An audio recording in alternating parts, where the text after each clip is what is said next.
नमस्कार मंडळी, वंदना किचन मराठीमध्ये तुम्हा सर्वांचं पुन्हा एकदा खूप खूप स्वागत. महाराष्ट्रामध्ये घरोघरी तयार केला जाणारा नाश्त्याचा प्रकार म्हणजेच कांदा पोहे. आता तुम्ही म्हणाल कांदा पोहे तरी काय दाखवतीये, पण कांदा पोहे करताना आपण काही चुका करतो की ज्यामुळे पोहे मऊ लुसलुशीत न होता चिवट, कडक किंवा वातड तयार होतात. म्हणूनच आज मी तुमच्यासाठी पोहे अगदी नवीन वेगळ्या पद्धतीने कसे बनवायचे जेणेकरून आपले हे पोहे 10 ते 12 तास छान असे मऊ लुसलुशीत राहिले पाहिजे. रेसिपी अतिशय सुंदर आहे, त्यामुळे व्हिडिओ कुठेही स्किप न करता अगदी शेवटपर्यंत बघत राहा. चला तर मग वेळ न घालवता आपण लगेच रेसिपीला सुरुवात करूया. त्यासाठी सर्वात अगोदर इथे मी अशा पद्धतीची चाळण घेतलेली आहे. आता 2 वाट्या पोहे आपण यामध्ये घालूया. तर इथे मी 2 जणांसाठी पोहे बनवते, त्यासाठी 2 वाट्या पोहे इथे घेतलेले आहेत. आता तुम्ही किती जणांसाठी पोहे बनवता त्यानुसार पोह्याचं प्रमाण कमी किंवा जास्त करू शकता. आता हे पोहे आपल्याला चाळून घ्यायचे आहेत. हे बघा, म्हणजे यामध्ये काही कचरा वगैरे असेल किंवा पोह्याचे छोटे छोटे कण असतील तर ते बाजूला निघतील.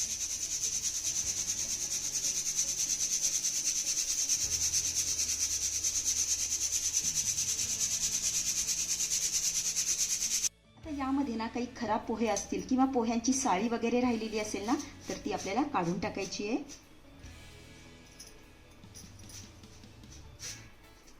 चला, इथे आपले हे पोहे मस्त असे चाळून झाले, निवडून झाले. आपण आता याला मस्त असं धुवून घेऊया. तर चाळणीमध्येच आपल्याला हे पोहे धुवून घ्यायचे आहेत. वरनं असं पाणी घालायचं आहे आणि हलक्या हाताने चोळून हे पोहे स्वच्छ धुवून घ्यायचे आहेत. खूप जास्त जोर लावायचं नाही, नाहीतर पोहे तुटू शकतात. हे बघा, अशा पद्धतीने हे पोहे आपण धुवून घेऊया. तर इथे आपले हे पोहे स्वच्छ धुवून झालेले आहेत. आता भिजण्यासाठी हे पोहे आपल्याला 2 ते 3 मिनिटं बाजूला ठेवायचे आहेत. तर इथे 2 ते 3 मिनिटं झालेली आहेत आणि पोहे छान असे भिजलेले आहेत. आता हे पोहे आपण मोकळे करून घेऊया. हे बघा, अगदी हलक्या हाताने पोहे आपल्याला मोकळे करून घ्यायचे. इथे तुम्ही बघू शकता पोहे चांगले मोकळे करून झालेले आहेत. हे बघा, आता यामध्ये आपल्याला अर्धा चमचा साखर घालायची आहे, म्हणजे पोहे चवीला खूप छान लागतात. आता ही घातलेली साखर आपल्याला चांगली मिक्स करून घ्यायची आहे.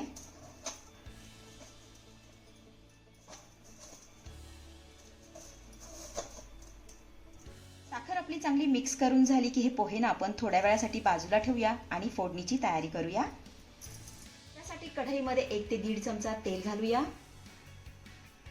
त्यानंतर मुठभर यामध्ये आपल्याला शेंगदाणे घालायचे आहेत आणि हे शेंगदाणे मस्त असे खमंग खरपूस तळून घ्यायचे आहेत.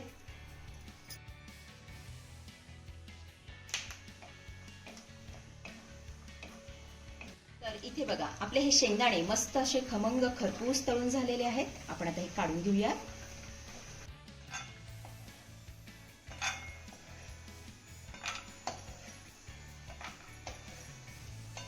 शेंगदाणे आपले काढून झाले की अर्धा चमचा यामध्ये आपल्याला मोहरी घालायची आहे.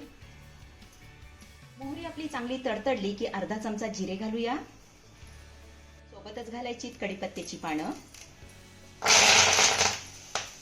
त्यानंतर चिरलेल्या 3 हिरव्या मिरच्या घालूया. आता ही मिरची आपल्याला अर्धा मिनिट चांगली परतून घ्यायची आहे.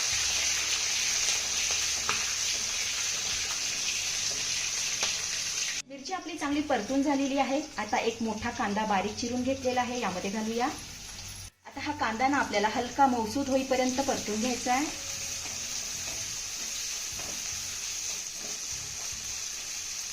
तर इथे आपला कांदा चांगला मऊसूद परतून झालेला आहे. आता यामध्ये आपण घालूया पाव चमचा हळद. सोबतच घालूया चवीपुरतं मीठ.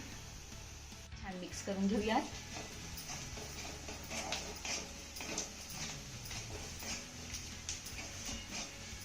हळद आणि मीठ चांगले मिक्स करून झाल्यानंतर यामध्ये आपल्याला 3 ते 4 चमचे पाणी घालायचं आहे.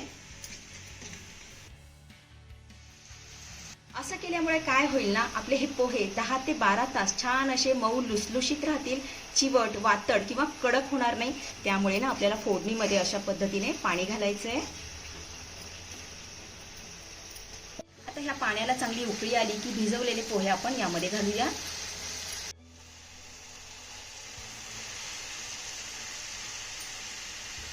पोहे आपले फोडणीमध्ये घालून झाल्यानंतर 2 ते 3 मिनिटं हे पोहे आपल्याला चांगले परतून घ्यायचे.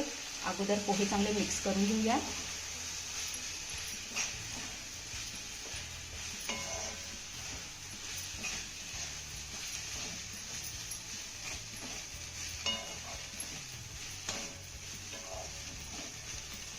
चला, इथे आपले पोहे चांगले परतून झालेले आहेत. आता वरनं घालूया बारीक चिरलेली कोथिंबीर.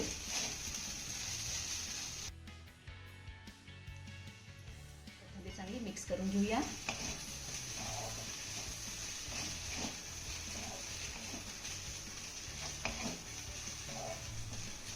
तर इथे आपले दिवसभर छान असे मौसूद राहणारे कांदा पोहे बनून तयार झालेले आहेत.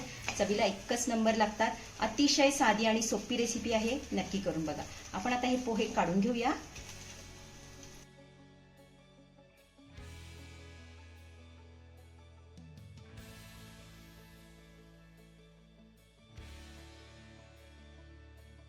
वरनं घालूया तळलेले शेंगदाणे. सोबतच घालूया किसलेलं खोबरं आणि थोडीशी चिरलेली कोथिंबीर घालायची आहे. तर मंडळी, कशी वाटली आजची रेसिपी? आवडली आहे का तुम्हाला? रेसिपी आवडली असेल तर अशाच नवनवीन रेसिपी बघण्यासाठी वंदना किचन मराठीला नक्की सबस्क्राईब करा. चला तर भेटूया पुढच्या रेसिपीमध्ये. धन्यवाद.